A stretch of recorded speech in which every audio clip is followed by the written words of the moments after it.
열왕기하 20장 1절부터 4절까지의 말씀만 읽겠습니다.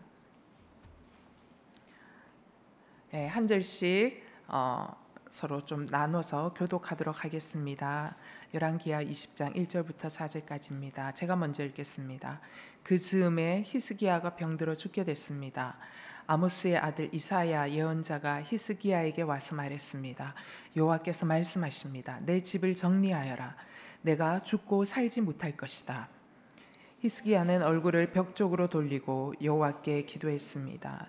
여호와여, 내가 주 앞에서 신실하게 온 마음을 다해 행하고 주께서 보시기에 선한 일을 했다는 것을 기억해 주십시오. 그리고 히스기야는 매우 슬프게 울었습니다.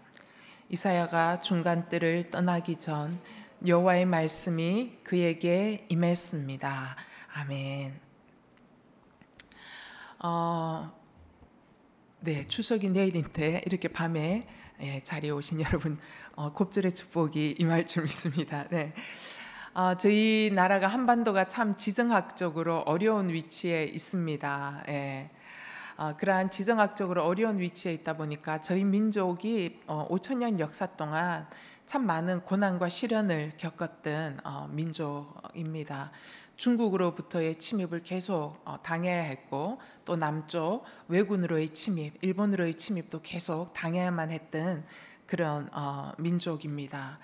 그래서 그러는지 우리 민족 가운데는 참 특별한 그 표현이 있습니다. 다른 나라에서는 새가 노래한다라고 이야기하는데 우리 민족은 굳이 꼭 새가 운다 이렇게 표현을 합니다.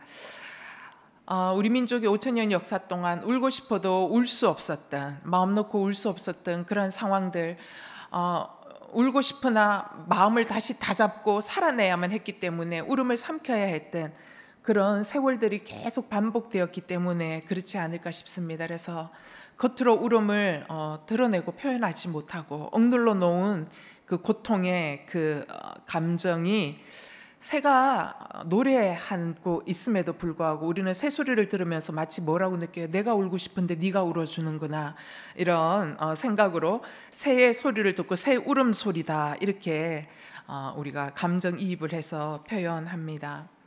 우리 민족들이 억눌린 감정의 표현을 흔히 뭐라고 얘기하냐면 한 많은 민족이다, 한이다 이렇게 표현해요. 이 한이라는 단어가 외국에 나가가지고 이렇게 보면 외국 사람들이 이 감정을 한국말 이름 그대로 사용합니다. 한, HAN, 한이라고 표현을 해요. 그리고 그 화병도 화병 이렇게 표현합니다. 그래서 우리나라에만 있는 이 그 표현 중에 하나가 한이라는 이 감정, 그리고 또 이 억눌러 놓고 억눌러 놓은 이것 때문에 몸에서 일어나는, 의학적으로는 잡히지 않으나 몸이 아픈, 이거를 한마디로 통칭해서 화병이다라고 이렇게 우리나라 말 그대로 사용하고 있는 것을 봅니다. 이게 우리나라에만 있는, 우리 민족에만 있는 독특한 현상이라고 해요.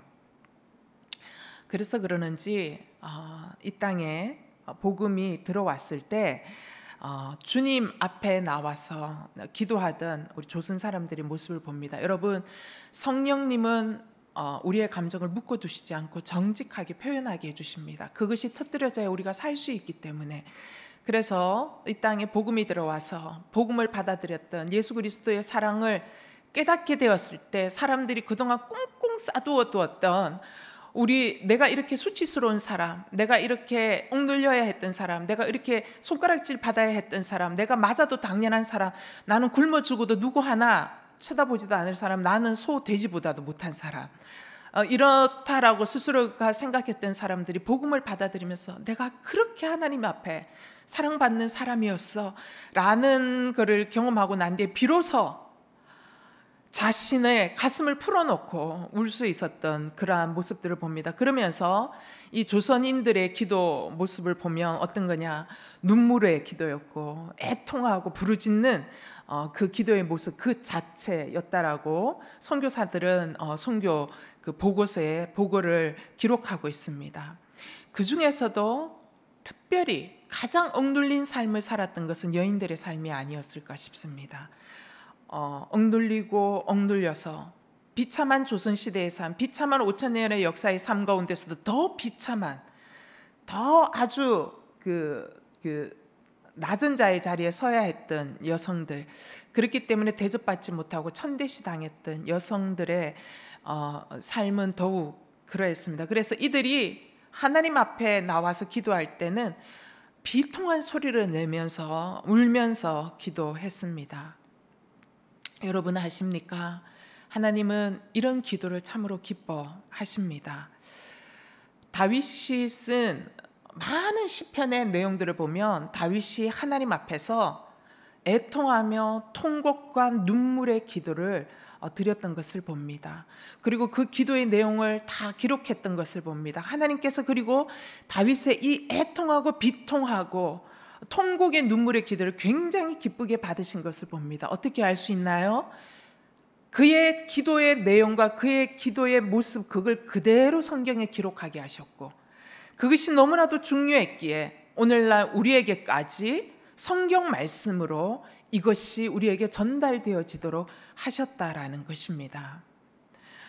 가슴 아픈 통곡의 소리를 내는 기도에 대해서 성경에는 많은 사람들이 보여주고 있습니다. 하지만 성경성에 다양한 사람이 있지만 왕 중에서는 한 두 사람을 꼽을 수 있습니다. 대표적인 사람이 다윗 왕이고, 그리고 또 한 사람, 하나님 앞에서 통곡하면서 울면서 기도했던 또 한 사람이 있는데 그 사람이 누구냐?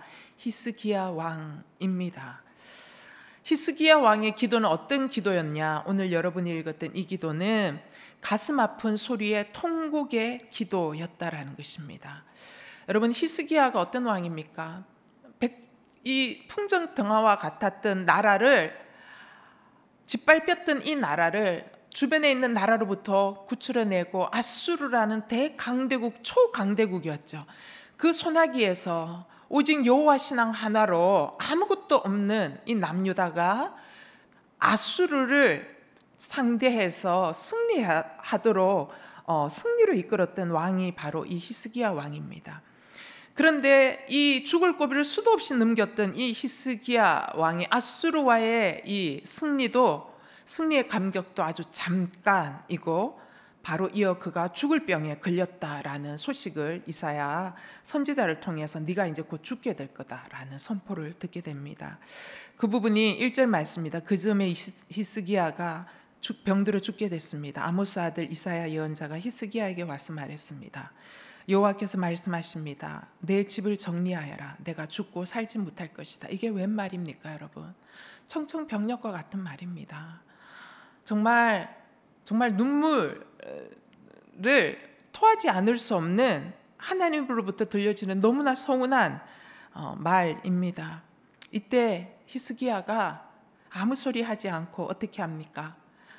그의 몸을 벽으로 향해서 하나님 앞에 기도하기 시작합니다. 그 얘기, 벽으로 향했다라는 건 뭐예요? 세상에는 답이 없다, 하나님 외에는 답이 없다라는 거 알았다라는 거죠. 그러면서 하나님께 기도하기 시작하면서 눈물로 기도합니다. 하나님, 당신의 은혜로 저의 생명을 살려주십시오라고, 건져달라고 부르짖으면서 기도합니다. 우리는 이 부분을 읽을 때 생명의 위협이 왔으니까, 이제 곧 죽을 거니까, 살 길이 하나님밖에 없으니까 울면서 기도했나 보다, 이렇게 생각할 수 있습니다. 여러분, 절체절명의 위기의 순간에 하나님만 바라보고 기도하는 거, 이거 쉬운 거 아닙니다.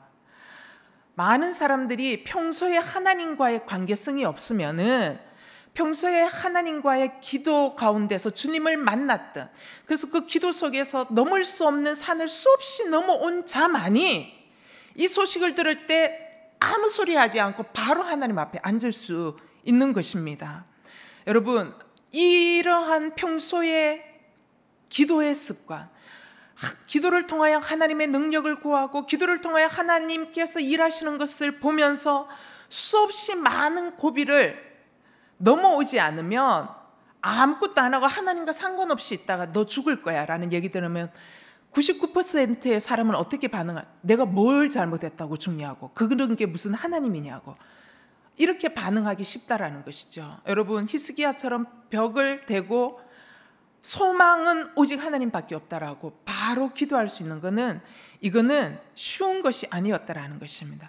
평소에 늘 그의 경건 생활이 위기일 때에 즉각적으로 하나님 앞에 무릎 꿇게 하는 영적 능력의 습관으로 나타났다라는 것이죠. 여러분, 우리 인생의 위기 가운데 곧장 이렇게 기도하기 쉽지 않습니다. 그러기 위하여 우리는 평소에 늘 하나님과 동행하는 기도의 습관을 늘 하여야 할 줄 믿습니다. 어쨌든 이게 히스기야의 능력이고 이게 히스기야의 굉장히 큰 영적 유산이지요. 그가 하나님께서 주셨던 그 메시지를 듣고 이제 기도와 눈물로 주님 앞에 기도했더니 하나님께서 그의 생명을 15년을 연장시켜 주십니다. 그러면서 오늘 본문 뒷부분에 읽어보면 이 응답의 표징으로 히스기야가 뭐를 구하냐면 해그림자가 10도 물러나게 하는 표징을 달라고 하고 하나님께서 그것을 주십니다. 그래서 히스기야가 15년 동안 생명 연장을 얻게 되는 장면이 열왕기하 20장에 나와 있는 말씀입니다. 히스기야의 기도를 통해서 우리에게 주시는 하나님의 메시지가 뭡니까? 고난이 올 때 우리가 해야 할 일은, 가장 시급한 일은 원망할 것도 아니고 분석할 것도 아니고 사람 찾아다닐 것도 아니고 가장 시급하게 해야 할 일은 기도라는 것입니다. 먼저 주님 앞에 나와 엎어져서 기도하고, 그래서 내가 어디서부터 무엇을 놓쳤는지를 먼저 찾고, 그리고 난 이후에 나는 어디서부터 이것을 수습할 것인가 하나님 앞에서 주시는 지혜를 구해 우리는 현장 가운데서 해결해야 한다라는 것이죠. 무엇보다 중요한 것은 기도하는 것입니다. 하나님 앞에서 엎어지는 것이죠. 그래서 위기가 만약에 우리로 하여금 기도를 드릴 수 있도록 만들 수만 있다면 여러분, 그 위기는 축복입니다. 사람들은 말합니다. 위기는 기회입니다. 예수 믿는 사람들은 말합니다. 위기는 축복입니다. 아니요, 여러분, 위기는 축복이 아닙니다.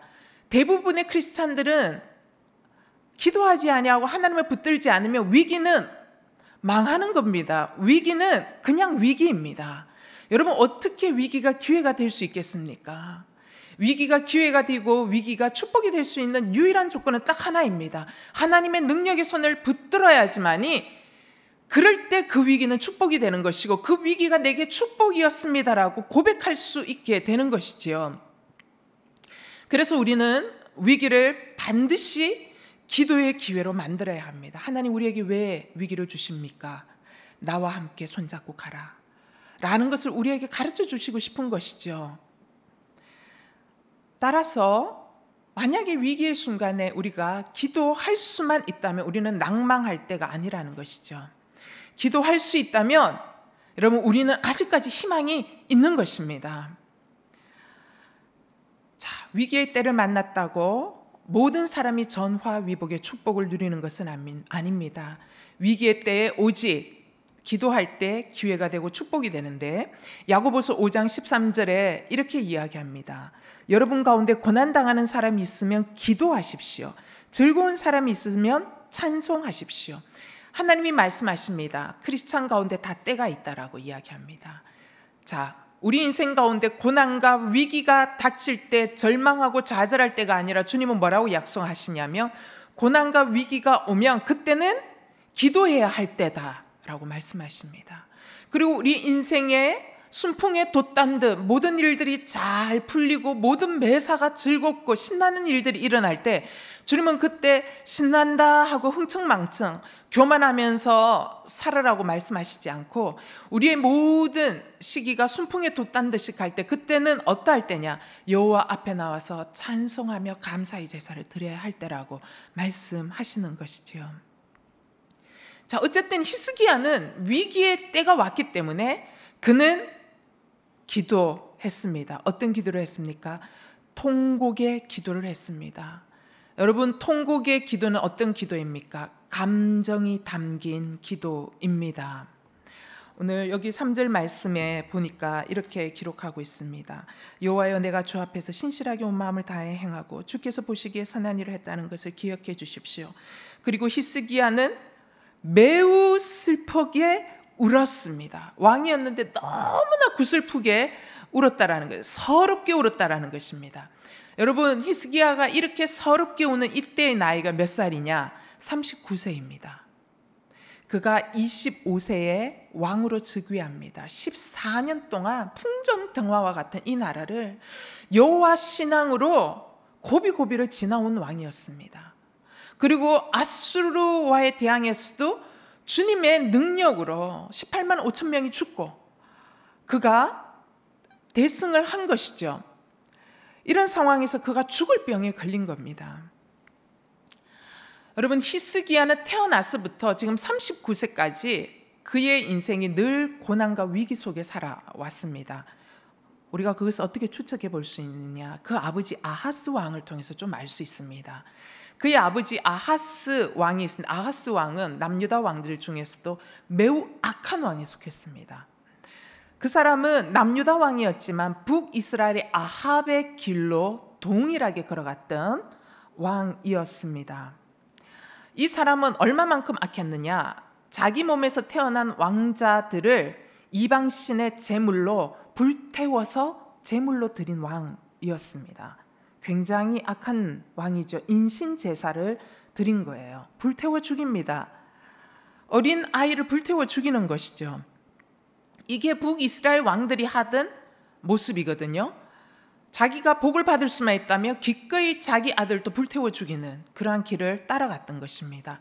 그리고 심지어는 그가 다메섹 신전이 있는 그 신전을 그대로 제단을 본떠 가지고 와서 여호와의 성전 제단에서 번제 못 드리게 하고 그 제단을 그대로 본떠 와서 거기에다가 번제물과 그 다음에 드리는 모든 제사를 그곳에 드리도록 조치한 왕이었습니다. 하나님이 원하시는 제사와 완전히 다른 방법으로 자기 마음대로 정해놓고 제사를 드리도록 명령한 왕이었습니다. 굉장히 비정상적인 왕이죠.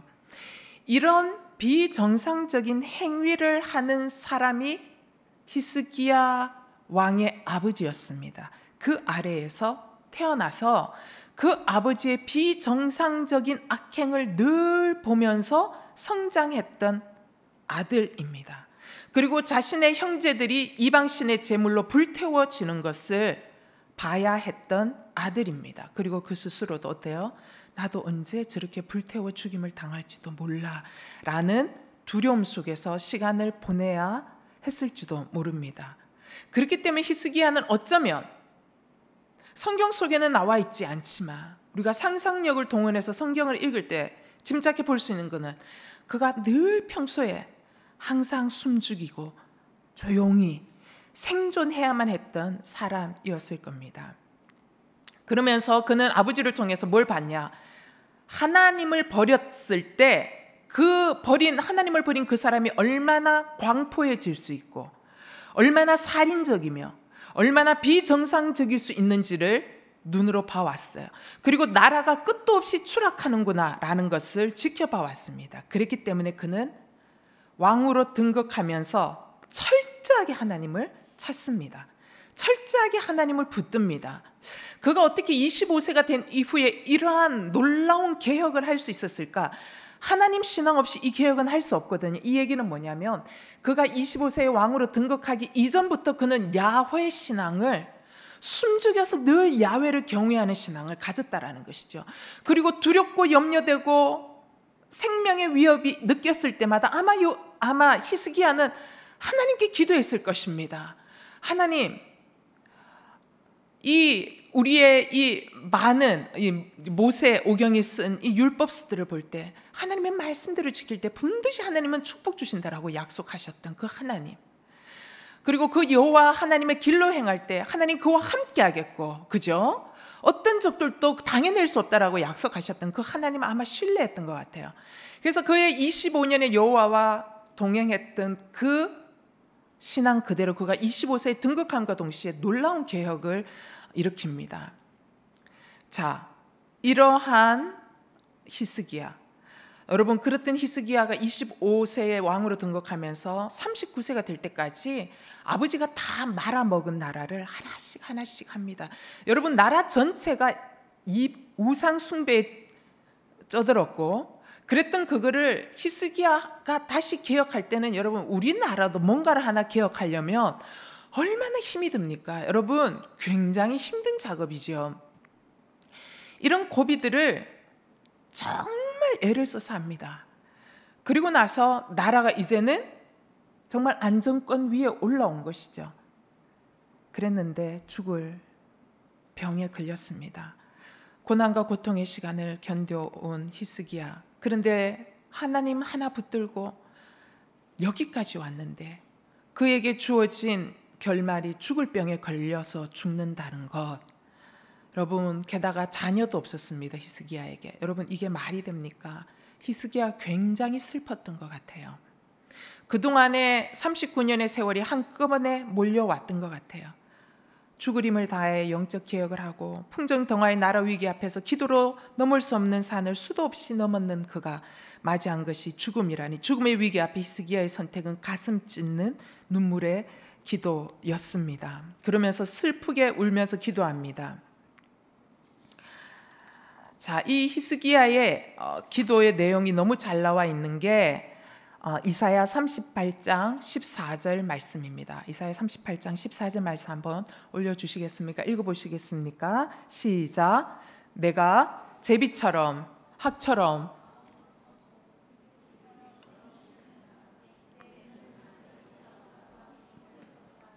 여호와여 괴롭습니다.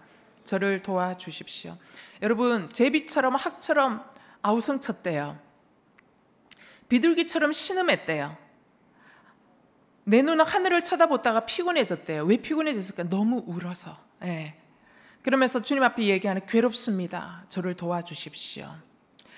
이 기도 속에서 우리가 알게 되는 통곡의 기도는 뭐예요? 조용히 잠잠히 기도하는 기도는 결코 아니다라는 것이죠. 조용히 드리는 기도가 아니라 비통한 마음의 감정을 담아서 드리는 기도. 어떤 의미에서 이 기도는 어떤 기도예요? 한 맺힌 자의 기도입니다. 그가 39년 고비마다 그 힘겨움을 눌렀던 그 마음 가운데 맺혔던 이 한 맺힌 기도, 그가 하나님 앞에 하는 겁니다.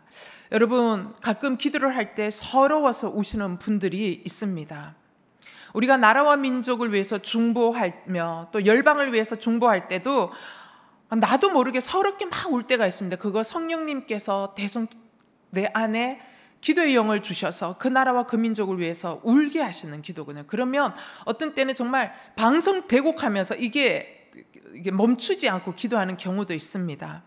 그러나 그런 울음도 있지만 우리의 인생이 너무 힘겨워서, 그리고 도와줄 사람 하나도 없고 홀로 있는 것 같이 있을 때 너무 서러워서 우는 분들이 있는 것입니다. 여러분, 인생의 고통의 시간이 오래도가 길어지면 그 사이에 쌓여 있었던 슬픔과 상처가 너무 많기 때문에 이거를 사람에게 가서 이야기할 수도 없기 때문에 주님 앞에 오면 이 상처와 이 슬픔이 한꺼번에 터지는데 말로 표현할 수 없으니까 울음으로밖에 표현할 수 없다라는 것이죠. 그렇게 울면서 서럽게 울면서 기도하시는 분들이 있어요. 애절한 소리로 가슴 아프게 소리 내시는 분들이 있어요. 제가 그런 소리를 내면서 우는 분들의 기도를 소리를 들으면서 나는 내 기도하러 왔다가 내 기도 못해요. 그 사람을 위해서 기도해요. 하나님, 저 사람이 뭐 때문에 우는지는 모르겠는데 정말 같이 울어요. 너무 제가 마음이 아파서. 그럼 막 같이 울면서 기도해요. 저 사람의 기도가 뭔지는 모르겠지만 너무 잘하시는 하나님께서 저 사람의 기도를 꼭 들어주시라고 저 막 같이 기도해요. 저는 하나님이 아니에요. 그러나 너무 애절하게 기도하니까 나도 고통을 지나본 사람이라 같이 아프니까 이제 우는 거죠. 여러분, 사람이 능력도 하나도 없는 사람인 나도 같이 아파서 같이 우는 거예요. 근데 하물며 아버지이신 우리 하나님은 자녀가 와서 그렇게 가슴 아픈 소리를 내면서 울면서 기도하는, 울부짖는 그 기도 소리에 약합니다.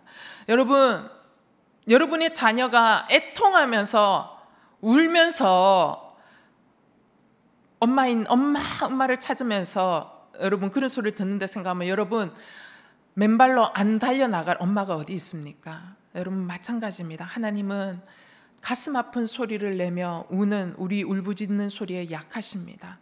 우리의 가슴 아픈 소리에 약하신 것이죠. 따라서 여러분의 인생 가운데 문제와 어려움이 있을 때 사람을 찾아가서 하소연하는 인생 되지 마시고 하나님 앞에 와서 서럽게 울 수 있는 인생 되기를 축복합니다. 여러분, 하나님은 마음이 상한 사람 가까이 하십니다.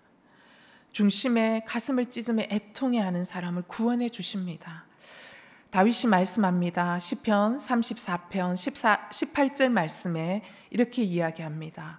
여호와께서는 마음이 상한 사람들 곁에 계시고 뉘우치는 마음이 있는 사람들을 구원하십니다. 여러분, 하나님이 여러분의 곁에 와서 여러분의 이야기를 듣기를 원하신다면 여러분의 상한 마음 그대로 주님 앞에 나와 울 때에 주님께서 여러분의 소리를 들으신다라는 것이죠. 애절한 소리, 상한 자의 소리를 듣고 가까이 오시는 하나님, 위로하시는 하나님, 치료하시는 그 하나님이 바로 우리의 아버지이십니다. 이러한 기도가 신약에서는 불의한 재판관에게 찾아간 과부의 기도를 들 수 있습니다. 이 불의한 재판관을 찾아간 과부의 기도를 많은 목사님들은 강청 기도다 이렇게 표현을 해요. 그러나 저는 좀 더 정확하게 표현하자면 과부, 너무나도 가슴에 한도 많고 아무도 자기 이야기를 들어주지 않는 너무나 고통 가운데 살아가는 이 사람, 가슴에 쌓인 고통과 억눌림을 토하는 저는 이 과부의 강청의 이 기도는 통곡의 기도라고 표현하고 싶습니다. 누가복음 18장 3절에 이렇게 기록하고 있습니다. 과부의 기도가 나오는데 이릅니다. 그리고 그 마을에 한 과부가 있었는데 그 여인은 수시로 재판관을 찾아와 내 원수에게 원한을 갚아 주십시오라고 간청하는 것이었다. 여러분, 과부는 절대적 빈곤층입니다. 과부의 지지 그룹은 한 사람도 없습니다. 절대적 빈곤층에다가 그녀를 지지하는 그룹은 한 사람도 없는데 지금 그녀가 어떤 일을 당했어요? 게다가 억울한 일을 당했어요. 억울한 일을 당했는데 도와주는 사람 없죠. 지지 기반 없죠. 절대적 빈곤층이죠. 돈도 없죠. 변호사 살 수도 없죠. 해결할 방법이 없는 거예요. 해결할 방법이. 게다가 그 마을에 있는 재판관은 아주 돈 좋아하기로 유명한 불의한 재판관이에요. 근데 아무 방법이 없는 거예요. 그러니까 이 여자가 할 수 있는 게 뭐예요? 불의한 재판관이지만 내가 너무 억울하니까 찾아가야 되겠다. 그래서 이 여자가 한 방법이 뭐예요? 수시로 가는 거예요. 계속적으로 재판관을 찾아가는 거예요. 언제까지요? 들어줄 때까지.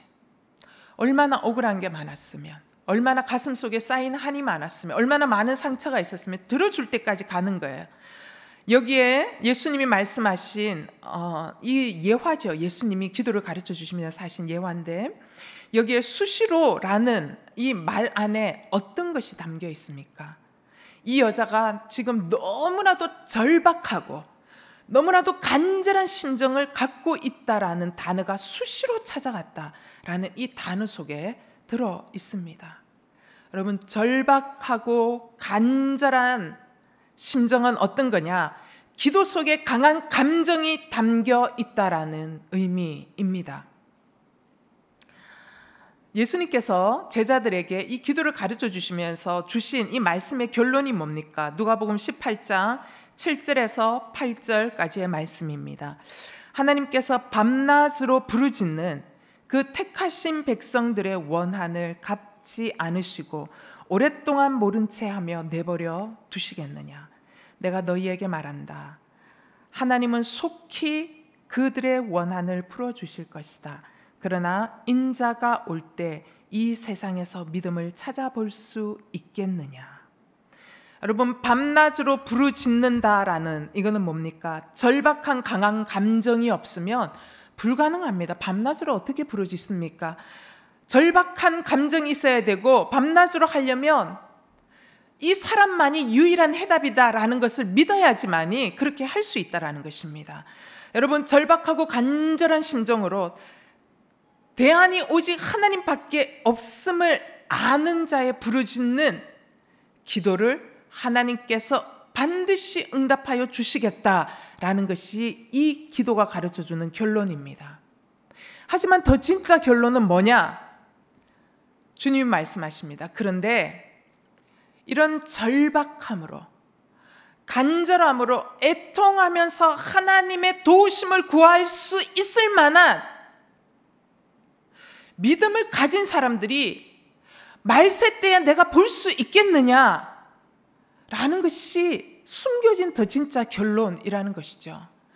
인자가 올 때에 내가 이만한 믿음을 찾아볼 수 있겠느냐, 이 과부의 믿음과 같은 기도를 하는 자를 내가 찾아볼 수 있겠느냐, 이게 진짜 결론이라는 것입니다. 무엇입니까, 여러분?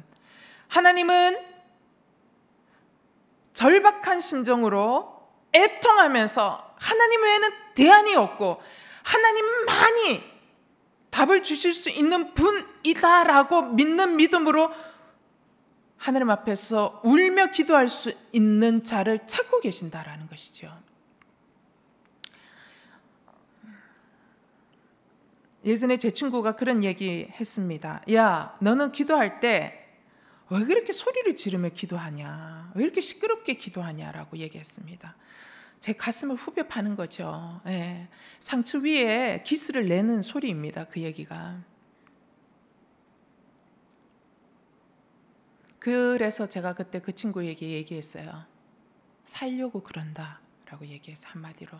못 알아들었을 거예요. 왜냐하면 제 친구의 삶은 너무나 평탄한 삶이었고 평범한 가정 속에서 태어나서 평범하게 신앙생활하는 자의 삶이었기 때문에 그 사람의 기도와 내 기도는 달랐기 때문에 그 사람도 충분히 주님 앞에 내가 잘못된 기도를 했다, 제 기도가 더 좋았다라는 기도가 아니고 기도의 색채가 다른 것이죠. 그래서 제가 얘기했으면 나는 살기 위해 기도한다, 살려고 소리낸다 라고 얘기했습니다. 여러분, 물에 빠진 사람은 살기 위해 지나가는, 저기요, 저 시간 되시면 저 좀 구해주실, 그렇게 하지 않습니다. 여러분, 물에 빠진 사람은 살기 위해 살려달라고 소리 지를 수밖에 없는 겁니다. 여러분, 인간이 자신이 견딜 수 있는 고통을 넘어서는 인생의 문제를 만나는 거죠. 여러분, 내가 견딜 수 있는 고통의 강도를 넘어서는 일이 있는 거예요. 내가 견딜 수 있는 고통의 강도를 넘었으면 제 아무리 잘 견딜 수 있는 사람도 고통의 소리 낼 수밖에 없다라는 것이죠. 여러분과 함께 시를 하나 나눠보고 싶습니다. 김재진 시인이 쓴 시입니다. 시의 제목은 가슴 아픈 것들은 다 소리를 낸다. 너무 멋지지요. 제가 그럼 낭낭한 목소리를 한번 가을밤에 읽어보도록 하겠습니다. 별에서 소리가 난다. 산 냄새 나는 숲속에서, 또는 마음 젖는 물가에서 까만 밤을 맞이할 때 하늘에 별이 있다는 걸 생각하면 위로가 된다. 자작나무의 하얀 키가 하늘을 향해 자라는 밤, 가슴 아픈 것들은 다 소리를 낸다. 겨울은 더 깊어 호수가 얼고 한숨 짓는 소리, 가만히 누군가를 달래는 소리, 쩡쩡 호수가 갈라지는 소리, 바람 소리, 견디기 힘든 마음 세워 밤하늘 보면 쨍그랑 소리를 내며 세월이 간다. 여러분, 아마 이 시인이 인생에 견딜 수 없는 고통의 강도를 넘어서는 가슴 아픈 문제가 있었거나 아니면 문제를 경험했던 시인이었던 것 같아요. 그래서 그가 맞이하는 자연의 모든 소리는 어떤 소리냐, 자기 안에 있는 이 고통의 소리로 들렸던 것 같습니다. 여러분, 세상의 모든 가슴 아픈 것들은 다 소리가 나게 되어 있습니다. 가슴이 깊이 아픈 사람은 반드시 소리가 납니다. 여러분, 가슴이 아픈 사람은 반드시 주님 앞에 부르짖어 날마다 수시로 찾아와 하나님께 기도하는 것이죠. 그래서 수시로 찾아와 주님 앞에 자신의 고통을 올려드리면서 기도라는 그 그릇 안에 고통과 절망을 주님 앞에 올려드리고, 그리고 주님 앞에 올려드리고 나면 그 기도 가운데 주님은 소망이라는 기도의 응답을 주셔서 가슴 아픈 소리 내는 그 사람을 위로해 주시는 것. 그렇습니다, 여러분. 고통과 절망을 소망이라는 그릇에 담아 기도로 승화시키는 것, 이것이 바로 가슴 아픈 소리를 내는 기도입니다. 저는 이 시대에 우리가 회복해야 하는 기도의 영성 중에 하나는 가슴 아픈 통곡의 소리를 내어 기도하는 영성이라고 생각합니다. 어느 순간부터 교회 안에서 가슴을 통회하고 가슴을 찢고 그 다음에 아픈 소리를 내며 기도하는 소리들이 잦아들기 시작했습니다. 여러분, 많은 부모님들이 자녀들을 향해서 잔소리를 합니다. 잔소리하는 부모는 많습니다. 그리고 나라가 잘못되어질 때 이 나라의 문제를 놓고 평가하고 분석하는 국민들도 많습니다. 그리고 비판하는 국민들도 많습니다. 그러나 가슴 아픈 소리로 자녀의 문제를 껴안고 울며 기도하는 부모가 많아져야지만이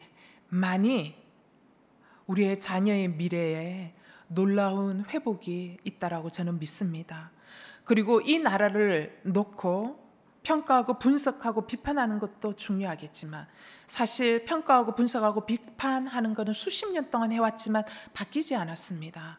이 나라가 진정으로 살 수 있는 길은 우리가 나라의 문제를 놓고 가슴 아픈 소리를 내며 기도하는 영성이 회복되어질 때만이 우리의 나라는 죽을 히스기야 왕에게 생명을 허락하여 주셨던 것처럼 죽어가는 내 자녀를 생명으로 돌이키며 다 죽어가는 이 땅의 여러 가지 많은 문제들을 생명으로 돌이키는 그러한 놀라운 역사가 가슴 아픈 가슴 찢는 눈물 짖으며 부르짖는 히스기야와 같은 기도의 영성이 회복되어질 때에 그러한 놀라운 응답이 여러분과 저에게 일어나게 될 줄 믿습니다.